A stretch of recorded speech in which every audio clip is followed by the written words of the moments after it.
World ಅಲ್ಲಿ ಕೊನೆಯ ನಗರ ಕಾಶಿ. ಭೂಮಿನ ಪೂರ್ತಿಯಾಗಿ ನಾಶ ಮಾಡಿದ್ರೆ ಎಲ್ಲ ಅಲ್ಲೇ ಇರ್ತವೆ.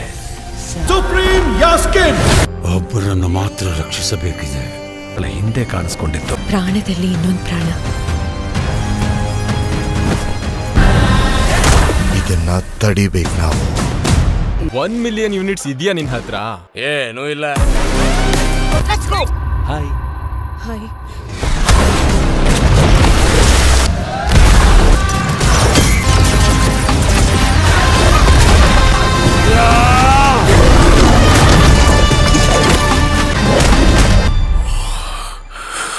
ಭಯ ಪಡಬೇಡ, ಮತ್ತೊಂದು ಪ್ರಪಂಚ ಬರುತ್ತೆ.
ಕಲ್ಕಿ ಸಿನಿಮಾದ ಸೀಕ್ವೆಲ್ ಬಗ್ಗೆ ಇರುವ ಲೇಟೆಸ್ಟ್ ಅಪ್ಡೇಟ್ಸ್ ಏನಂದರೆ, ಈ ಸೀಕ್ವೆಲ್ ಕಥೆ ಎಲ್ಲಿಂದ ಶುರುವಾಗುತ್ತದೆ ಮತ್ತು ತಾರಾಗಣದಲ್ಲಿ ಆಗಿರುವ ಬದಲಾವಣೆಗಳೇನು ಎಂಬುದನ್ನು ಈ ವಿಡಿಯೋದಲ್ಲಿ ನೋಡೋಣ ಬನ್ನಿ. 2024 ಮೇ ತಿಂಗಳ ಅಂತ್ಯದಲ್ಲಿ ಈ ಸಿನಿಮಾಗೆ ಸೀಕ್ವೆಲ್ ಬರಲಿದೆ ಎಂದು ವರದಿಯಾಗಿತ್ತು.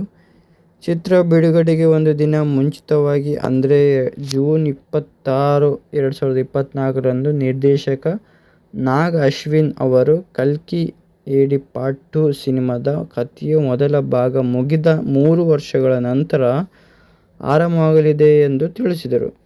ಸಿನಿಮಾ ಬಿಡುಗಡೆ ಮುನ್ನ ಪ್ರಚಾರಕ್ಕಾಗಿ ಬಿಡುಗಡೆಯಾದ ಬುಜ್ಜಿ ಆ್ಯಂಡ್ ಭೈರವ್ ಎಂಬ ಅನಿಮೇಟೆಡ್ ಸೀರೀಸ್ ಮೂಲಕವೇ ಇದು ಒಂದು ದೊಡ್ಡ ಮಾಧ್ಯಮ ಫ್ರಾಂಚೈಸಿ ಅಂದರೆ ಕಲ್ಕಿ ಸಿನಿಮ್ಯಾಟಿಕ್ ಯೂನಿವರ್ಸ್ ಭಾಗ ಎಂಬುದು ಮಿಡ್ ಕ್ರೆಡಿಟ್ಸ್ನಲ್ಲಿ ಬಹಿರಂಗವಾಯಿತು.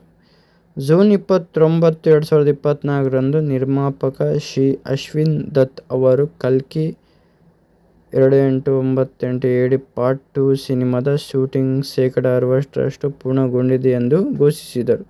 ಆದರೆ ಇನ್ನೂ ಹಲವು ಪ್ರಮುಖ ಭಾಗಗಳ ಚಿತ್ರೀಕರಣ ಬಾಕಿ ಇದೆ ಎಂದರು. ಇದರ ಬೆನ್ನಲ್ಲೇ 2025 ಸೆಪ್ಟೆಂಬರ್ 18ರಂದು ನಿರ್ಮಾಪಕರು ಅಧಿಕೃತವಾಗಿ ದೀಪಿಕಾ ಪಡುಕೋಣೆಯವರು ಕೆಲವು ಬಹಿರಂಗಪಡಿಸುವ ಕಾರಣಗಳಿಂದ ಸೀಕ್ವೆಲ್ನಿಂದ ಹೊರನಡೆದಿದ್ದಾರೆ ಎಂದು ಪ್ರಕಟಿಸಿದರು. ಸೀಕ್ವೆಲ್ನಲ್ಲಿ ಅವರ ಪಾತ್ರಕ್ಕೆ ಬೇರೆ ನಟಿಯರನ್ನು ಆಯ್ಕೆ ಮಾಡುವ ನಿರೀಕ್ಷೆ ಇದೆ ಅಂತ ಹೇಳಿದರು. ಈ ಸೀಕ್ವೆಲ್ ಚಿತ್ರ ಪ್ರಮುಖ ಚಿತ್ರೀಕರಣ ಫೆಬ್ರವರಿ 14, 2026ರಂದು ಅಧಿಕೃತವಾಗಿ ಪ್ರಾರಂಭವಾಯಿತು. ಅತಿ ದೊಡ್ಡ ಸೈನ್ಸ್ ಫಿಕ್ಷನ್ ಸಿನಿಮಾ ತೆರೆಗೆ ಬರುವ ಹಿಂದೆ ಅದೆಷ್ಟೋ ಸವಾಲುಗಳನ್ನು ಮತ್ತು ರೋಚಕ ಹಾದಿ ಇತ್ತು. ಆ ಸಿನಿಮಾದ ಮೇಕ್ಓವರ್ ಮತ್ತು ಬಾಕ್ಸ್ ಆಫೀಸ್ ಹಿಸ್ಟರಿಯ ಸಂಪೂರ್ಣ ನೋಟ ಇಲ್ಲಿ ನೋಡೋಣ. ಈ ಬ್ರಹ್ಮಾಂಡದ ಸೃಷ್ಟಿಗೆ ಅಡಿಪಾಯ ಹಾಕಿದ್ದು ಫೆಬ್ರವರಿ 2020ರಲ್ಲಿ. ಆರಂಭದಲ್ಲಿ ಯಾರಿಗೂ ಪರಿಚಯವಿಲ್ಲದಂತೆ ಈ ಚಿತ್ರಕ್ಕೆ ಒಂದು ರಹಸ್ಯ ಹೆಸರನ್ನು ಇಟ್ಕೊಂಡು ಕೆಲಸ ಆರಂಭಿಸಲಾಯಿತು. ಆದರೆ ಅದೇ ಸಮಯದಲ್ಲಿ ಜಗತ್ತನ್ನು ಕಾಡಿದ ಮಹಾಕಾರಿ ಕೋವಿಡ್ ಕಾರಣದಿಂದಾಗಿ ಚಿತ್ರತಂಡದ ಪ್ಲಾನ್ ತಡೆಕೆಳಗಾಯಿತು. ಎಲ್ಲ ಅಡೆತಡೆಗಳನ್ನು ಮೀರಿ ನಿಗದಿತ ಸಮಯಕ್ಕಿಂತ 1 ವರ್ಷ ತಡವಾಗಿ ಅಂದರೆ 2021ರ ಮಧ್ಯಭಾಗದಲ್ಲಿ ಇದರ ಕ್ಯಾಮ್ರಾ ರೋಲ್ ಆಯಿತು. ದೇಶದ ಪ್ರತಿಷ್ಠಿತ ರಾಮೋಜಿ ಫಿಲ್ಮ್ ಸಿಟಿ ಸೇರಿದಂತೆ ಹಲವು ವಿಭಿನ್ನ ಸೆಟ್ಗಳಲ್ಲಿ ಸತತ 3 ವರ್ಷಗಳ ಕಾಲ ಹಗಲಿರುಳು ಶ್ರಮಿಸಿ 2024ರ ಮೇ ತಿಂಗಳ ಒಳಗೆ ಇದರ ಸಂಪೂರ್ಣ ಶೂಟಿಂಗನ್ನು ಯಶಸ್ವಿಯಾಗಿ ಮುಗಿಸಲಾಯಿತು. ಇದರ ಅಸಲಿ ಹೆಸರು ಆಮೇಲೆ ಹೊರಬಂತು. ಇನ್ನು ಈ ಅದ್ಭುತ ಲೋಕವನ್ನು ಪ್ರೇಕ್ಷಕರ ಕಣ್ಣಿದಂತೆ ತೋರಿಸಲು ಬೇಹಿಂದಿ ಸ್ಕ್ರೀನ್ ದೊಡ್ಡ ಪ್ರತಿಭೆಗಳೇ ಕೆಲಸ ಮಾಡಿದ್ದಾರೆ. ಮಂತ್ರಮುಗ್ಧಗೊಳಿಸುವ ಹಿನ್ನೆಲೆ ಸಂಗೀತ, ಕಣ್ಣಿಗೆ ತಂಪು ನೀಡುವ ಕ್ಯಾಮ್ರಾ ಕೋನ್ಗಳು ಮತ್ತು ಕಥೆಗೆ ಜೀವ ತುಂಬುವ ನಿಖರವಾದ ಕತ್ತರಿ ಪ್ರಯೋಗ ಅಂದರೆ ಎಡಿಟಿಂಗ್ ಈ ಸಿನಿಮಾದ ನಿಜವಾದ ಶಕ್ತಿ ಎನ್ನಬಹುದು. ಮೂಲತಃ ಈ ಚಿತ್ರವನ್ನು 2024ರ ಮೇ ಆರಂಭದಲ್ಲೇ ತೆರೆಗೆ ಬರಲು ಸಿದ್ಧತೆ ನಡೆದಿತ್ತು. ಆದರೆ ಪೋಸ್ಟ್ ಪ್ರೊಡಕ್ಷನ್ ಮತ್ತು ಗ್ರಾಫಿಕ್ಸ್ ಕೆಲಸಗಳು ಅತ್ಯಂತ ಪೂರ್ಣವಾಗಿ ಮೂಡಿ ಬರಬೇಕು ಎಂಬ ಕಾರಣಕ್ಕೆ ರಿಲೀಸ್ ದಿನಾಂಕವನ್ನು ಕೊಂಚ ಮುಂದೂಡಲಾಯಿತು. ಅಂತಿಮವಾಗಿ ಅದೇ ವರ್ಷದ ಜೂನ್ ಕೊನೆಯ ವಾರದಲ್ಲಿ ಸ್ಟ್ಯಾಂಡರ್ಡ್ 3D ಮತ್ತು ಐಮ್ಯಾಕ್ಸ್ ರೂಪದಲ್ಲಿ ಪ್ರಪಂಚದಾದ್ಯಂತ ಬಿಡುಗಡೆಯಾಗಿ ಭರ್ಜರಿ ಸೌಂಡ್ ಮಾಡಿತು. ಚಿತ್ರ ನೋಡಿದ ಪ್ರತಿಯೊಬ್ಬರೂ ನಿರ್ದೇಶಕರ ಕಲ್ಪನಾ ಶಕ್ತಿ, ಸ್ಕ್ರೀನ್ ಪ್ಲೇ, ಅದ್ಭುತ ಗ್ರಾಫಿಕ್ಸ್ ಮತ್ತು ಮುಖ್ಯವಾಗಿ ಹಿರಿಯ ನಟರೊಬ್ಬರ ಅದ್ಭುತ ನಟನೆಯನ್ನು ಮನಸಾರೆ ಕೊಂಡಿದ್ದಾರೆ. ಭಾರತೀಯ ಸಿನಿಮಾ ರಂಗದ ಇದುವರೆಗಿನ ಹಿಸ್ಟರಿಯಲ್ಲಿ ಅತ್ಯಂತ ಬೃಹತ್ ಬಜೆಟ್ ಅಂದರೆ ಬರೋಬ್ಬರಿ 600 ಕೋಟಿ ರೂಪಾಯಿಗೂ ಅಧಿಕ ಹಣವನ್ನು ಖರ್ಚು ಮಾಡಿ ಈ ದೃಶ್ಯ ಕಾವ್ಯವನ್ನು ನಿರ್ಮಿಸಲಾಯಿತು. ಬಾಕ್ಸ್ ಆಫೀಸ್ನಲ್ಲಿ ಸುನಾಮಿ ಎಬ್ಬಿಸಿದ ಈ ಸಿನಿಮಾ ಜಾಗತಿಕ ಮಾರುಕಟ್ಟೆಯಲ್ಲಿ ಸಲೀಸಾಗಿ 1100 ಕೋಟಿ ರೂಪಾಯಿಗಳಿಗೂ ಹೆಚ್ಚು ಕಲೆಕ್ಷನ್ ಮಾಡಿ ಹೊಸ ದಾಖಲೆ ಬರೆಯಿತು. 2024ರ ಸಾಲಿನಲ್ಲಿ ಅತಿ ಹೆಚ್ಚು ಹಣ ಗಳಿಸಿದ ಸಿನಿಮಾಗಳ ಸಾಲಿನಲ್ಲಿ ಮುಂಚೂಣಿಯಲ್ಲಿ ನಿಲ್ಲುವುದರ ಜೊತೆಗೆ ಸಾರ್ವಕಾಲಿಕ ಟಾಪ್ ಚಿತ್ರಗಳ ಪಟ್ಟಿಯಲ್ಲಿ ಸ್ಥಾನ ಪಡೆದು ತೆಲಂಗಾಣದ ಪ್ರತಿಷ್ಠಿತ ಗದ್ದರ್ ಪ್ರಶಸ್ತಿ ಸೇರಿದಂತೆ ಹಲವು ಗೌರವಗಳನ್ನು ಚಾಚಿಕೊಂಡಿತು. ಇಲ್ಲಿ ಕಲ್ಕಿ ಸಿನಿಮಾದ ಅಸಲಿ ಕಥೆಯ ಆರಂಭ ಎಲ್ಲಿಂದ ಆಗುತ್ತೆ ಅಂದರೆ ಮಹಾಭಾರತ ಶಾಪಕ್ಕೂ ಕಲಿಯುಗದ ಕಥೆಗೂ ಇರುವ ನಂಟೇನು ಎಂಬುದನ್ನು ಈ ವಿಡಿಯೋದಲ್ಲಿ ಸಂಪೂರ್ಣವಾಗಿ ನೋಡೋಣ ಬನ್ನಿ. ಕುರುಕ್ಷೇತ್ರ ಯುದ್ಧ ಮುಗಿದ ಬಳಿಕ ಪಾಂಡವರ ಶವವನ್ನು ಸಂಪೂರ್ಣವಾಗಿ ನಾಶ ಮಾಡಬೇಕು ಎಂಬ ದುಷ್ಟ ಉದ್ದೇಶದಿಂದ ಅಶ್ವತ್ಥಾಮ ಉತ್ತರೆಯ ಗರ್ಭದಲ್ಲಿರುವ ಮಗುವಿನ ಮೇಲೆ ಬ್ರಹ್ಮಾಸ್ತ್ರವನ್ನು ಪ್ರಯೋಗಿಸ್ತಾನೆ. ಆ ಆಕ್ರಮಿ ಕೃತ್ಯಕ್ಕೆ ಕೋಪಗೊಳ್ಳುವ ಶ್ರೀಕೃಷ್ಣನು ಅಶ್ವತ್ಥಾಮನಿಗೆ ಎಂದಿಗೂ ಸಾಯದಂತೆ ನೋವಿನಿಂದ ಕೂಡಿದ ಅಮರತ್ವದ ಪೇನ್ಫುಲ್ ಇಮ್ಮರ್ಟಲಿಟಿ ಶಾಪವನ್ನು ನೀಡ್ತಾನೆ. ಅಷ್ಟೇ ಅಲ್ಲದೆ ವಿಷ್ಣುವಿನ ಅಂತಿಮ ಅವತಾರವಾದ ಕಲ್ಕಿಯ ತಾಯಿಯನ್ನು ರಕ್ಷಿಸುವ ಮೂಲಕ ತನ್ನ ಪಾಪವನ್ನು ತೊಳೆಯಲು ಆತ ಬರೋಬ್ಬರಿ 6,000 ವರ್ಷಗಳ ಕಾಲ ಭೂಮಿಯ ಮೇಲೆ ಅಲೆಯಬೇಕು ಎಂದು ಶಾಪ ವಿಧಿಸ್ತಾನೆ. ಶಾಪದ ಬಳಿಕ ಸರಿಯಾಗಿ 6,000 ವರ್ಷಗಳು ಕಳೆದು ಅಂದರೆ 2898 ಇಸ್ವಿಯಲ್ಲಿ ಭೂಮಿಯು ಸಂಪೂರ್ಣವಾಗಿ ಹಾಳಾಗಿ ನಿರ್ಜನ ಮರುಭೂಮಿಯಾಗಿ ತಾಗಿರುತ್ತದೆ. ಇಡೀ ಭೂಮಿಯಲ್ಲಿ ಮಾನವ ಕುಲ ಉಳಿದುಕೊಂಡಿರುವ ಕೊನೆಯ ಭದ್ರಕೋಟೆಯಾಗಿ ಐತಿಹಾಸಿಕ ಕಾಶಿನಗರ ಮಾತ್ರ ಬಾಕಿ ಇರುತ್ತದೆ. ಈ ಕಾಶಿನಗರವನ್ನು ಸುಪ್ರೀಂ ಎಸ್ಕಿನ್ ಎಂಬ ಸರ್ವಾಧಿಕಾರಿ ದೇವರು ರಾಜನು ಕಠಿಣವಾಗಿ ಆಳುತ್ತಿರುತ್ತಾನೆ. ಕಾಶಿನಗರದ ಮೇಲ್ಭಾಗದಲ್ಲಿ ತೇಲಾಡುವ ಅತ್ಯಂತ ಆಧುನಿಕ ತಂತ್ರಜ್ಞಾನ ಹೊಂದಿರುವ ತಲೆಕೆಳಗಾದ ಪಿರಮಿಡ್ ಆಕಾರದ ಕಾಂಪ್ಲೆಕ್ಸ್ ಎಂಬ ಭವ್ಯ ಪ್ರದೇಶದಲ್ಲಿ ಕೇವಲ ಶ್ರೀಮಂತರು ಮಾತ್ರ ವಾಸವಿರುತ್ತಾರೆ. ಎಸ್ಕಿನ್ಗೆ ಸಂಪೂರ್ಣ ಅಮರತ್ವವನ್ನು ಪಡೆದುಕೊಳ್ಳಲು ಬೇಕಾದ ಜೀವಿತಾವಧಿಯನ್ನು ವಿಸ್ತರಿಸುವ ಸಿರಮ್ ಅನ್ನು ತಯಾರಿಸಲು ಹೊರವಲಯದ ಬಡ ಮತ್ತು ಫಲವತ್ತಾದ ಮಹಿಳೆಯರನ್ನು ಪ್ರಾಜೆಕ್ಟ್ ಕೆ ಎಂಬ ರಹಸ್ಯ ಪ್ರಯೋಗಾಲಯಕ್ಕಾಗಿ ವ್ಯವಸ್ಥಿತವಾಗಿ ಅಪಹರಿಸಲಾಗುತ್ತದೆ. ಆದರೆ ಈ ಮಾರಕ ಪ್ರಯೋಗಕ್ಕೆ ಒಳಗಾಗುವ ಯಾವೊಬ್ಬ ವ್ಯಕ್ತಿಯೂ 150 ದಿನಗಳ ಮಿತಿಯನ್ನು ದಾಟಿ ಬದುಕುಳಿದಿರುವುದಿಲ್ಲ. ಪ್ರಯೋಗಾಲಯದಲ್ಲಿ ಸೆರೆಯಾಗಿದ್ದ 80 ಎಂಬ ಗರ್ಭಿಣಿ ಮಹಿಳೆಯು ತನ್ನ ಗರ್ಭಧಾರಣೆಯ 150 ದಿನಗಳ ಮೈಲಿಗಲ್ಲನ್ನು ಯಶಸ್ವಿಯಾಗಿ ತಲುಪುತ್ತಾಳೆ. ತನಗೆ ಕಾದಿರುವ ಅಪಾಯವನ್ನು ಅರಿತು ಕಲ್ಕಿ ಭವಿಷ್ಯದಲ್ಲಿ ನಂಬಿಕೆ ಇಟ್ಟಿರುವ ನಿರಾಶ್ರಿತರ ಗುಂಪಾದ ಶಂಬಲದಿಂದ ಬಂದ ಬಂಡುಕೋರರ ಸಹಾಯದಿಂದ ಆಕೆ ಹೈ ಸೆಕ್ಯೂರಿಟಿ ಕಾಂಪೌಂಡ್ನಿಂದ ತಪ್ಪಿಸುತ್ತಾಳೆ. ಶಂಬಲಕ್ಕೆ ಪ್ರಯಾಣಿಸುವಾಗ ಕೈರಾ ಎಂಬ ಬಂಡುಕೋರಳು ಆ ಮಹಿಳೆಗೆ ಸುಮತಿ ಎಂದು ನಾಮಕರಣ ಮಾಡ್ತಾಳೆ. ಸುಮತಿಯವರ ತಂಡದ ಮೇಲೆ ಎಸ್ಕಿನ್ನ ಸೈನ್ಯವಾದ ರೈಡರ್ಸ್ ಹಾಗೂ ಸ್ವತಂತ್ರ ಬೌಂಟಿ ಹಂಟರ್ಸ್ಗಳು ದಿಢೀರ್ ದಾಳಿ ಮಾಡ್ತಾರೆ.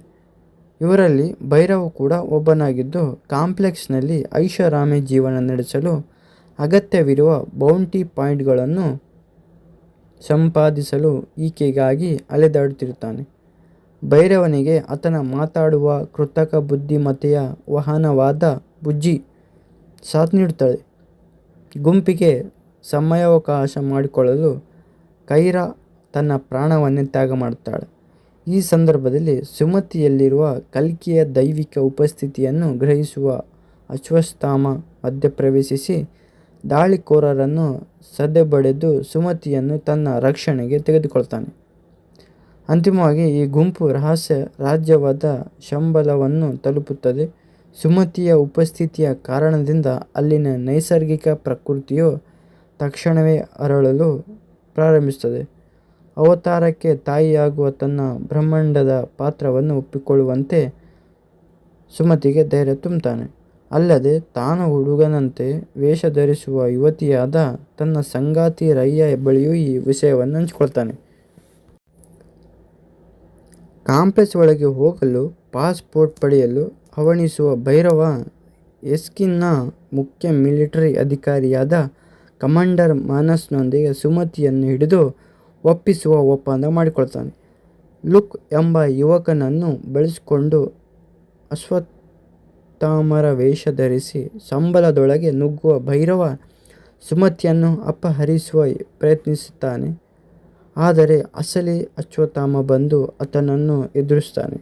ಆ ಗೊಂದಲದ ಲಾಭ ಪಡೆದ ಕಮಾಂಡರ್ ಮಾನಸ್ ಮತ್ತು ರೈಡರ್ಸ್ ಸೈನ್ಯವು ಶಂಬಲದ ಮೇಲೆ ಪೂರ್ಣ ಪ್ರಮಾಣದ ದಾಳಿ ನಡೆಸಿ ಪ್ರತಿರೋಧ ನಾಯಕಿ ಮರಿಯಮ್ಮಳನ್ನು ಕೊಂದು ದುರ್ಬಲಗೊಂಡಿದ್ದ ಅಶ್ವತ್ಥಾಮರನ್ನು ಹತ್ತಿಕ್ಕುತ್ತಾರೆ. ಈ ಭೀಕರ ಗಲಾಟೆಯ ನಡುವೆ ಪವಿತ್ರ ಎಲೆಯೊಂದು ಬಿದ್ದು ವಿಜಯ ಧನುಷನ್ನು ಸ್ಪರ್ಶಿಸಿದಾಗ ಭೈರವ ಆಕಸ್ಮಿಕವಾಗಿ ಅದನ್ನು ಮುಟ್ತಾನೆ.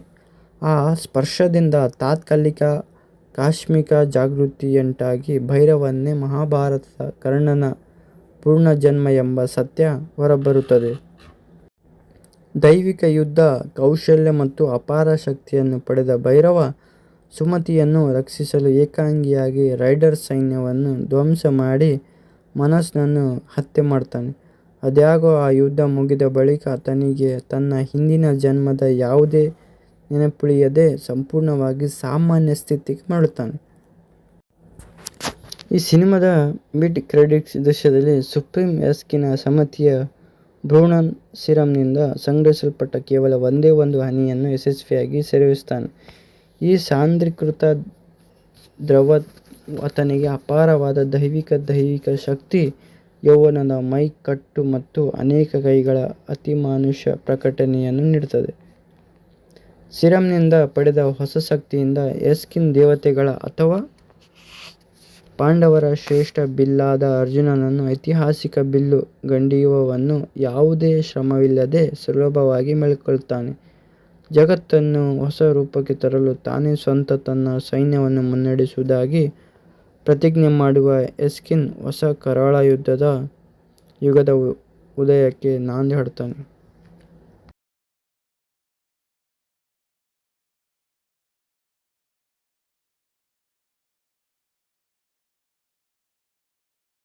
ಸಿನಿಮಾ ತಿರುಗಿ ಬರುವ ಹಿಂದೆ ಅದೆಷ್ಟೋ ಸವಾಲುಗಳನ್ನು ಮತ್ತು ರೋಚಕ ಹಾದಿ ಇತ್ತು. ಆ ಸಿನಿಮಾದ ಮೇಕೋವರ್ ಮತ್ತು ಬಾಕ್ಸ್ ಆಫೀಸ್ ಹಿಸ್ಟ್ರಿಯ ಸಂಪೂರ್ಣ ನೋಟ ಇಲ್ಲಿ ನೋಡೋಣ. ಈ ಬ್ರಹ್ಮಾಂಡದ ಸೃಷ್ಟಿಗೆ ಅಡಿಪಾಯ ಹಾಕಿದ್ದು ಫೆಬ್ರವರಿ 2020ರಲ್ಲಿ. ಆರಂಭದಲ್ಲಿ ಯಾರಿಗೂ ಪರಿಚಯವಿಲ್ಲದಂತೆ ಈ ಚಿತ್ರಕ್ಕೆ ಒಂದು ರಹಸ್ಯ ಹೆಸರನ್ನು ಇಟ್ಕೊಂಡು ಕೆಲಸ ಆರಂಭಿಸಲಾಯಿತು. ಆದರೆ ಅದೇ ಸಮಯದಲ್ಲಿ ಜಗತ್ತನ್ನು ಕಾಡಿದ ಮಹಾಕಾರಿ ಕೋವಿಡ್ ಕಾರಣದಿಂದಾಗಿ ಚಿತ್ರತಂಡದ ಪ್ಲಾನ್ ತಡೆಕೆಳಗಾಯಿತು. ಎಲ್ಲ ಅಡೆತಡೆಗಳನ್ನು ಮೀರಿ ನಿಗದಿತ ಸಮಯಕ್ಕಿಂತ ಒಂದು ವರ್ಷ ತಡವಾಗಿ ಅಂದರೆ 2021ರ ಮಧ್ಯಭಾಗದಲ್ಲಿ ಇದರ ಕ್ಯಾಮ್ರಾ ರೋಲ್ ಆಯಿತು. ದೇಶದ ಪ್ರತಿಷ್ಠಿತ ರಾಮೋಜಿ ಫಿಲ್ಮ್ ಸಿಟಿ ಸೇರಿದಂತೆ ಹಲವು ವಿಭಿನ್ನ ಸೆಟ್ಗಳಲ್ಲಿ ಸತತ 3 ವರ್ಷಗಳ ಕಾಲ ಹಗಲಿರುಳು ಶ್ರಮಿಸಿ 2024ರ ಮೇ ತಿಂಗಳ ಒಳಗೆ ಇದರ ಸಂಪೂರ್ಣ ಶೂಟಿಂಗನ್ನು ಯಶಸ್ವಿಯಾಗಿ ಮುಗಿಸಲಾಯಿತು. ಇದರ ಅಸಲಿ ಹೆಸರು ಆಮೇಲೆ ಹೊರಬಂತು. ಇನ್ನು ಈ ಅದ್ಭುತ ಲೋಕವನ್ನು ಪ್ರೇಕ್ಷಕರ ಕಣ್ಣಿದ್ದಂತೆ ತೋರಿಸಲು ಹಿಂದಿ ಸ್ಕ್ರೀನ್ ದೊಡ್ಡ ಪ್ರತಿಭೆಗಳೇ ಕೆಲಸ ಮಾಡಿದ್ದಾರೆ. ಮಂತ್ರಮುಗ್ಧಗೊಳಿಸುವ ಹಿನ್ನೆಲೆ ಸಂಗೀತ, ಕಣ್ಣಿಗೆ ತಂಪು ನೀಡುವ ಕ್ಯಾಮ್ರಾ ಕೋನ್ಗಳು ಮತ್ತು ಕಥೆಗೆ ಜೀವ ತುಂಬುವ ನಿಖರವಾದ ಕತ್ತರಿ ಪ್ರಯೋಗ ಅಂದರೆ ಎಡಿಟಿಂಗ್ ಈ ಸಿನಿಮಾದ ನಿಜವಾದ ಶಕ್ತಿ ಎನ್ಬೋದು. ಮೂಲತಃ ಈ ಚಿತ್ರವನ್ನು 2024ರ ಮೇ ಆರಂಭದಲ್ಲೇ ತೆರೆಗೆ ಬರಲು ಸಿದ್ಧತೆ ನಡೆದಿತ್ತು. ಆದರೆ ಪೋಸ್ಟ್ ಪ್ರೊಡಕ್ಷನ್ ಮತ್ತು ಗ್ರಾಫಿಕ್ಸ್ ಕೆಲಸಗಳು ಅತ್ಯಂತ ಪೂರ್ಣವಾಗಿ ಮೂಡಿ ಬರಬೇಕು ಎಂಬ ಕಾರಣಕ್ಕೆ ರಿಲೀಸ್ ದಿನಾಂಕವನ್ನು ಕೊಂಚ ಮುಂದೂಡಲಾಯಿತು. ಅಂತಿಮವಾಗಿ ಅದೇ ವರ್ಷದ ಜೂನ್ ಕೊನೆಯ ವಾರದಲ್ಲಿ ಸ್ಟ್ಯಾಂಡರ್ಡ್ 3D ಮತ್ತು ಐಮ್ಯಾಕ್ಸ್ ರೂಪದಲ್ಲಿ ಪ್ರಪಂಚದಾದ್ಯಂತ ಬಿಡುಗಡೆಯಾಗಿ ಭರ್ಜರಿ ಸೌಂಡ್ ಮಾಡಿತು. ಚಿತ್ರ ನೋಡಿದ ಪ್ರತಿಯೊಬ್ಬರು ನಿರ್ದೇಶಕರ ಕಲ್ಪನಾ ಶಕ್ತಿ, ಸ್ಕ್ರೀನ್ ಪ್ಲೇ, ಅದ್ಭುತ ಗ್ರಾಫಿಕ್ಸ್ ಮತ್ತು ಮುಖ್ಯವಾಗಿ ಹಿರಿಯ ನಟರೊಬ್ಬರ ಅದ್ಭುತ ನಟನೆಯನ್ನು ಮನಸಾರೆ ಕೊಂಡಿದ್ದಾರೆ. ಭಾರತೀಯ ಸಿನಿಮಾ ರಂಗದ ಇದುವರೆಗಿನ ಹಿಸ್ಟ್ರಿಯಲ್ಲಿ ಅತ್ಯಂತ ಬೃಹತ್ ಬಜೆಟ್ ಅಂದರೆ ಬರೋಬ್ಬರಿ 600 ಕೋಟಿ ರೂಪಾಯಿಗೂ ಅಧಿಕ ಹಣವನ್ನು ಖರ್ಚು ಮಾಡಿ ಈ ದೃಶ್ಯ ಕಾವ್ಯವನ್ನು ನಿರ್ಮಿಸಲಾಯಿತು. ಬಾಕ್ಸ್ ಆಫೀಸ್ನಲ್ಲಿ ಸುನಾಮಿ ಎಬ್ಬಿಸಿದ ಈ ಸಿನಿಮಾ ಜಾಗತಿಕ ಮಾರುಕಟ್ಟೆಯಲ್ಲಿ ಸಲೀಸಾಗಿ 1100 ಕೋಟಿ ರೂಪಾಯಿಗಳಿಗೂ ಹೆಚ್ಚು ಕಲೆಕ್ಷನ್ ಮಾಡಿ ಹೊಸ ದಾಖಲೆ ಬರೆಯಿತು. 2024ರ ಸಾಲಿನಲ್ಲಿ ಅತಿ ಹೆಚ್ಚು ಹಣ ಗಳಿಸಿದ ಸಿನಿಮಾಗಳ ಸಾಲಿನಲ್ಲಿ ಮುಂಚೂಣಿಯಲ್ಲಿ ನಿಲ್ಲುವುದರ ಜೊತೆಗೆ ಸಾರ್ವಕಾಲಿಕ ಟಾಪ್ ಚಿತ್ರಗಳ ಪಟ್ಟಿಯಲ್ಲಿ ಸ್ಥಾನ ಪಡೆದು ತೆಲಂಗಾಣದ ಪ್ರತಿಷ್ಠಿತ ಗದ್ದರ್ ಪ್ರಶಸ್ತಿ ಸೇರಿದಂತೆ ಹಲವು ಗೌರವಗಳನ್ನು ಚಾಚಿಕೊಂಡಿತು. ಇಲ್ಲಿ ಕಲ್ಕಿ ಸಿನಿಮಾದ ಅಸಲಿ ಕಥೆಯ ಆರಂಭ ಎಲ್ಲಿಂದ ಆಗುತ್ತೆ ಅಂದರೆ, ಮಹಾಭಾರತ ಶಾಪಕ್ಕೂ ಕಲಿಯುಗದ ಕಥೆಗೂ ಇರುವ ನಂಟೇನು ಎಂಬುದನ್ನು ಈ ವಿಡಿಯೋದಲ್ಲಿ ಸಂಪೂರ್ಣವಾಗಿ ನೋಡೋಣ ಬನ್ನಿ. ಕುರುಕ್ಷೇತ್ರ ಯುದ್ಧ ಮುಗಿದ ಬಳಿಕ ಪಾಂಡವರ ಶವವನ್ನು ಸಂಪೂರ್ಣವಾಗಿ ನಾಶ ಮಾಡಬೇಕು ಎಂಬ ದುಷ್ಟ ಉದ್ದೇಶದಿಂದ ಅಶ್ವತ್ಥಾಮ ಉತ್ತರೆಯ ಗರ್ಭದಲ್ಲಿರುವ ಮಗುವಿನ ಮೇಲೆ ಬ್ರಹ್ಮಾಸ್ತ್ರವನ್ನು ಪ್ರಯೋಗಿಸ್ತಾನೆ. ಆ ಆಕ್ರಮಿ ಕೃತ್ಯಕ್ಕೆ ಕೋಪಗೊಳ್ಳುವ ಶ್ರೀಕೃಷ್ಣನು ಅಶ್ವತ್ಥಾಮನಿಗೆ ಎಂದಿಗೂ ಸಾಯದಂತೆ ನೋವಿನಿಂದ ಕೂಡಿದ ಅಮರತ್ವದ ಪೇನ್ಫುಲ್ ಇಮ್ಮರ್ಟಲಿಟಿ ಶಾಪವನ್ನು ನೀಡ್ತಾನೆ. ಅಷ್ಟೇ ಅಲ್ಲದೆ ವಿಷ್ಣುವಿನ ಅಂತಿಮ ಅವತಾರವಾದ ಕಲ್ಕಿಯ ತಾಯಿಯನ್ನು ರಕ್ಷಿಸುವ ಮೂಲಕ ತನ್ನ ಪಾಪವನ್ನು ತೊಳೆಯಲು ಆತ ಬರೋಬ್ಬರಿ 6000 ವರ್ಷಗಳ ಕಾಲ ಭೂಮಿಯ ಮೇಲೆ ಅಲೆಯಬೇಕು ಎಂದು ಶಾಪ ವಿಧಿಸ್ತಾನೆ. ಶಾಪದ ಬಳಿಕ ಸರಿಯಾಗಿ 6000 ವರ್ಷಗಳು ಕಳೆದು ಅಂದರೆ 2898ನೇ ಇಸ್ವಿಯಲ್ಲಿ ಭೂಮಿಯು ಸಂಪೂರ್ಣವಾಗಿ ಹಾಳಾಗಿ ನಿರ್ಜನ ಮರುಭೂಮಿಯಾಗಿ ತಾಗಿರುತ್ತದೆ. ಇಡೀ ಭೂಮಿಯಲ್ಲಿ ಮಾನವ ಕುಲ ಉಳಿದುಕೊಂಡಿರುವ ಕೊನೆಯ ಭದ್ರಕೋಟೆಯಾಗಿ ಐತಿಹಾಸಿಕ ಕಾಶಿನಗರ ಮಾತ್ರ ಬಾಕಿ ಇರುತ್ತದೆ. ಈ ಕಾಶಿನಗರವನ್ನು ಸುಪ್ರೀಂ ಎಸ್ಕಿನ್ ಎಂಬ ಸರ್ವಾಧಿಕಾರಿ ದೇವರು ರಾಜನು ಕಠಿಣವಾಗಿ ಆಳುತ್ತಿರುತ್ತಾನೆ. ಕಾಶಿನಗರದ ಮೇಲ್ಭಾಗದಲ್ಲಿ ತೇಲಾಡುವ ಅತ್ಯಂತ ಆಧುನಿಕ ತಂತ್ರಜ್ಞಾನ ಹೊಂದಿರುವ ತಲೆಕೆಳಗಾದ ಪಿರಮಿಡ್ ಆಕಾರದ ಕಾಂಪ್ಲೆಕ್ಸ್ ಎಂಬ ಭವ್ಯ ಪ್ರದೇಶದಲ್ಲಿ ಕೇವಲ ಶ್ರೀಮಂತರು ಮಾತ್ರ ವಾಸವಿರುತ್ತಾರೆ. ಎಸ್ಕಿನ್ಗೆ ಸಂಪೂರ್ಣ ಅಮರತ್ವವನ್ನು ಪಡೆದುಕೊಳ್ಳಲು ಬೇಕಾದ ಜೀವಿತಾವಧಿಯನ್ನು ವಿಸ್ತರಿಸುವ ಸಿರಂ ಅನ್ನು ತಯಾರಿಸಲು ಹೊರವಲಯದ ಬಡ ಮತ್ತು ಫಲವತ್ತಾದ ಮಹಿಳೆಯರನ್ನು ಪ್ರಾಜೆಕ್ಟ್ ಕೆ ಎಂಬ ರಹಸ್ಯ ಪ್ರಯೋಗಾಲಯಕ್ಕಾಗಿ ವ್ಯವಸ್ಥಿತವಾಗಿ ಅಪಹರಿಸಲಾಗುತ್ತದೆ. ಆದರೆ ಈ ಮಾರಕ ಪ್ರಯೋಗಕ್ಕೆ ಒಳಗಾಗುವ ಯಾವೊಬ್ಬ ವ್ಯಕ್ತಿಯೂ 150 ದಿನಗಳ ಮಿತಿಯನ್ನು ದಾಟಿ ಬದುಕುಳಿದಿರುವುದಿಲ್ಲ. ಪ್ರಯೋಗಾಲಯದಲ್ಲಿ ಸೆರೆಯಾಗಿದ್ದ 80 ಎಂಬ ಗರ್ಭಿಣಿ ಮಹಿಳೆಯು ತನ್ನ ಗರ್ಭಧಾರಣೆಯ 150 ದಿನಗಳ ಮೈಲಿಗಲ್ಲನ್ನು ಯಶಸ್ವಿಯಾಗಿ ತಲುಪುತ್ತಾಳೆ.